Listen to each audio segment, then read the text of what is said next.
You ready? Yep. Sure. All right. We're here at Jazz Live San Diego with Mark Elf. Mark, welcome to San Diego and to Jazz Live San Diego. It's great to be here. So, Mark, I was going to ask you about the band. I usually start the Jazz Live interview telling about the band that you're playing with, Sure. but I know these are San Diego guys, that, Yep. but you haven't played with them before. Nope. You're playing with Brett Saunders on drums and Ben Waneker on the bass. Yeah. And what's it like to come into a town like this and play with guys that you haven't played with, guys that have a very good reputation here in town? And Mhm. how's that work for you? It works fine because I'm very used to doing it. The way things are today, it's very hard to bring people from New York to have a steady band where you're traveling with a steady band. It's not the way it used to be. It used to be that you did that. Although I remember Sonny Stitt and Gene Ammons and a lot of guys would go out of town and play with the local musicians because it was the same situation for them too. They didn't have, but they would get the best guys in each town or a really good rhythm section, whoever it would be, and they would just play. And I listened to some of those bands, and I think there's something to be said about that because there's an electricity that happens. Mm-hmm. The spontaneity is there. So I'm used to it, and whatever it is, I just enjoy whatever it is. Mm-hmm. It's not going to be the same every time. Right, exactly. Which in some ways can be a problem, but it can also be very good. And it usually turns out being the latter, very good. So the caliber of musicianship in cities like this, in Los Angeles and bigger cities is, it's no issue. There's so many good players around that it's never an issue, never a problem. I think jazz audiences too are very used to that, and they really kind of relish the fact that it's not going to be just like they heard on a record. It's Absolutely something not. that happens right there, created right there. Absolutely. Well, you're based in New York, as you were just saying. You actually grew up in New York. Do you play? Do you have a regular band in New York that you play with, or? No, and it's the same there. Mhm. The only way you could really have, quote, a steady band is if you have either a steady gig Right. or you're constantly touring. But even back in the early days, in the early days of jazz, Duke Ellington, he used to pay his guys to be on standby. He paid them, a salary, or I guess, I can't remember what they call it, but a retaining fee, I think they called it. Mm-hmm. And, they'd make other commitments, but they would tell those other commitments, look, if Duke calls me, I gotta go, I can't, and that was understood. So, but these days, very few people can afford to do that. And from what I understand, and I could be mistaken about this, I don't know for sure, but I think Duke also used the royalties from his publishing and his writing to pay that freight. 'Cause that's a lot of guys to pay. Yeah. That's a lot of guys to pay. A lot of guys to pay. Those big orchestras, yeah. Between gigs. Yeah. Well, then, if you were to describe the jazz that you played with so many of the greats in jazz. Definitely, those guys who were playing, bebop or soul, even things like people like Groove Holmes, Charles Earlin, Lou Donaldson, Jimmy McGriff. How would you describe your music to someone who was not real familiar with Mark Elf? A mainstream player,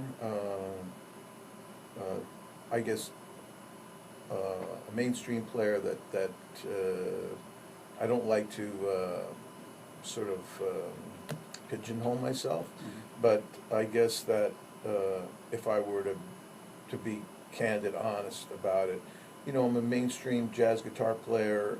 I love the old school thing, and I'm not ashamed of that. And but yet by the same time, I'm always, when I'm at home practicing, I'm always looking for new ideas, for new lines, even modernizing things that I already have, trying to find some writing a tune, trying to, like I've written some tunes that I wouldn't consider to be, quote, straight ahead. Their melodies are anything but. But the overall picture is, you know, the guys that I played with all these years, that's what they played, and so they hired me because I played like that. So I'd have to say that that's a good description of what I do. Well, you started, it seems like, playing guitar very early. Was guitar your first instrument? I remember wanting to play the drums. I remember my dad. I told my dad I wanted a drum set, and this would have been anywhere from 7 to 9 years old, somewhere in there. The late 50s. So late 50s. So he told me, he said, well, so he got me a drum pad and some drumsticks, and he said, you have to learn. Apparently he knew about drums because I remember he said something about paradiddles. So he said, you have to practice your paradiddles, and you have to get. I said, no, I want a drum. You know, I wanted a drum set. You know, I didn't want a wooden pad. I didn't want a wooden pad with a rubber mat on it. You know, so that didn't encourage me very much. And then I guess when I was 11 years old, or maybe 10 or 11, somewhere in there, I started taking lessons in a music store, and I was learning from book number 1 and that sort of thing. Right. And then so it was early. Yeah. And how did jazz come into your life then? I'm trying to remember, but I remember hearing about from the music store owners that I worked for. I used to teach in California when I lived in California. I was born in New York, but my dad moved the family out to California when I was 10 years old, and we moved back to New York when I was 17. But during the time, like when I was 15 and a half or 16, I was actually already teaching in a little music store, you know, beginning students and so forth. And I remember the music store teachers telling me about this guy that I was working for in his shop. He was telling me about Tal Farlow. Well, I didn't know who Tal Farlow was, and so when I got to New York, I started taking some lessons from a guy named Ralph Pat, who was a studio guitar player, and then he gave me a bunch of records. You know, I think it was Barney Kessel and Tal, and though I don't remember for sure, it was Johnny Smith and Howard Roberts and a bunch of guys. Give me a bunch of, you know, the vinyl records. Right. That's what we had then, and that, you know, that was. And then I went to a Roland Kirk concert, a live Roland Kirk concert, and that was actually. Probably I was 17 and a half or 18 or something like it. I remember I went with my mom. We were in Long Island at the time, and Long Island, New York, and that made my mind up about what I wanted to do. That was, I mean, I really wanted to play, but I don't remember really. It's a long time ago. So were you? Was the spectacle of Rahsaan? Oh, Rahsaan that just knocked me out. Ron, I'm trying to remember Ron's last name, the pianist. I really dug him, and I can't. Right. The jazz fans out there probably know his name better than I do, but so Ron, and he was threatening to rain, and you know, he had his gong and all his toys and stuff, and. He said he was going to bang the gong and play the storm away or something, and it was just a whole show. It was, and he did his thing, and I bought one of his records. I think it was Inflated Tear, and I used to listen to that all the time, and and then at that time I was sitting in. I used to go down to we had a little club there, where Billy Mitchell, the tenor saxophone player from Detroit. He was my mentor, actually, and I used to sit in with him every Thursday night. That was his night, and that's where I met him. And he basically would hire me for gigs, and I got to play with a lot of great players because of him. You mentioned that your teaching career kind of happened early. You started teaching guitar in a guitar shop at a very young age, it seems like, but the thread that I want to kind of probe a little bit is this idea of an indie musician. and you seem to be kind of a prototype indie musician very early, where you had your own publishing company, you had your you started your own jazz guitar conservancy Conservatory, or yeah. conservatory. Yeah. And so it seems like you were doing what now jazz artists and most musicians have to do themselves, is get out there and do other things other than just playing. They need to kind of be broad and what were you thinking? Was that something that you were you were Well, taught, that you needed to kind of spread out a bit? It wasn't, it was more of necessity than it was sort of, I kind of fell into it. But I took the bull by the horns, and I also would listen to musicians complain a lot about how record companies ripped them off and took their publishing, and and I listened to that, and I learned from them what not to do. And but yet I still wanted to be signed by a company. But at the time, there were a lot of major record companies, but there were also smaller companies that were signing guys, and I couldn't hook up a contract at that time.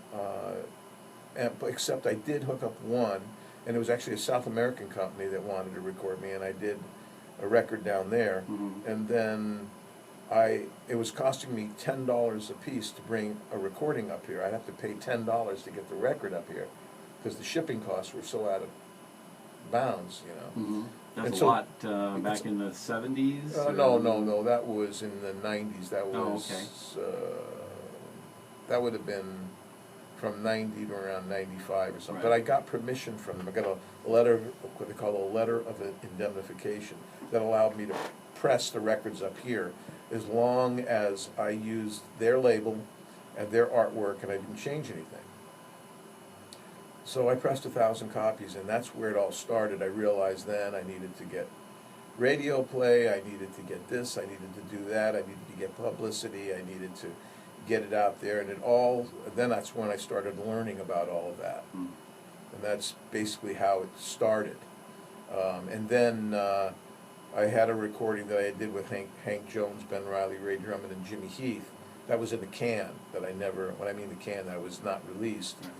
And I decided, instead of giving it away to a company, that I would start my own company, because I thought, what this cost, nobody's ever going to give me this much money, and I'm not going to give it away just to be on somebody's label.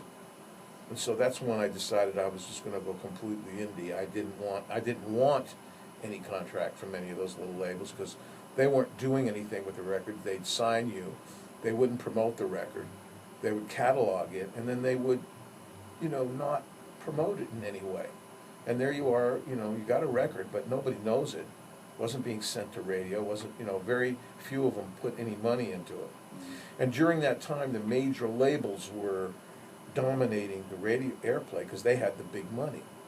And then what happened was they all went belly up because they were spending more money than they were getting back in sales. That's when the digital thing was happening, and all of a sudden the downloads, and they're still stuck in the trying to market themselves the way they did before. Plus the jazz format was not selling records. People were not buying records, period. That was it. And the big companies that own those jazz arms, Mhm. and even some of them that were like the big indies, they said, we're done. They closed shop. And so what happened was, now there was no outlets for musicians, for jazz musicians, so they had to. And so what happened, what I did early, really ended up being the way it was, and I always say this, and the meek inherited the earth. Mhm. Because that's what happened. Right. And now, what I used to fight to get radio play, because I was fighting big money, but my records did well because they liked the music and they played my stuff and it worked well for radio. So that, I was beating them at their own game, or at least competing with them on that level anyway. I couldn't spend the money they spent, Right. but they spent themselves out of existence, Mhm. basically. Mhm. And so, and a lot of those artists that were signed with those companies, they had because they had all this machinery behind them, they never learned the business. So they never really knew how to get, so they were like lost souls almost. Right. They disappeared. A lot of them, you know, they didn't want to sign, they didn't want to be involved with smaller companies, because they realized, or they found out if they did, that the money wasn't going to be spent on their career by the company. They just couldn't. Right. The sales didn't warrant it. Yeah, it seems like artists now really kind of they've got that idea that they're going to have to do it themselves, and so they're, you know, promoting themselves, but they still need to help in getting, you know, things out there. And Yeah. it seems like what you were trying to do with, you know, your record company. And such. Yeah, but see, I wasn't the first one to do that, and at that time, I seemed like I did more than most, but, you know, Dizzy Gillespie had a record company, Right. Betty Carter had a record company, a lot of jazz musicians tried to do it, but it's really hard to run a business and be an artist. It's just, it really is very, very, very difficult. You're wearing a million hats, and it really does pull you away from the music, just to some degree. But, you know, if you can get a good balance, and, you know, because all during that time, you know, I was writing, I was playing, I was going on the road, and so it really worked for me. I made it work. Yeah. So I feel very fortunate that it worked out. Mm-hmm. Well, Mark, can you tell folks where they can find out more information about you and your conservatory and some of your Well, other things? yeah, I have an online conservatory called markelfconservatory.com. It's basically a guitar teaching site for intermediate and advanced jazz guitar players. And I have a website, jenbayjazz.com or markelf.com. Excellent. And there's information there about all kinds of stuff that I'm doing and where I'm playing and so forth. Excellent. Well, it's an honor to have you here at Jazz Live San Diego. Thanks for being here. Vince, it's been a pleasure. Thank you. Hey, Mark, while I have you, I just want to get one of those IDs from you. Sure.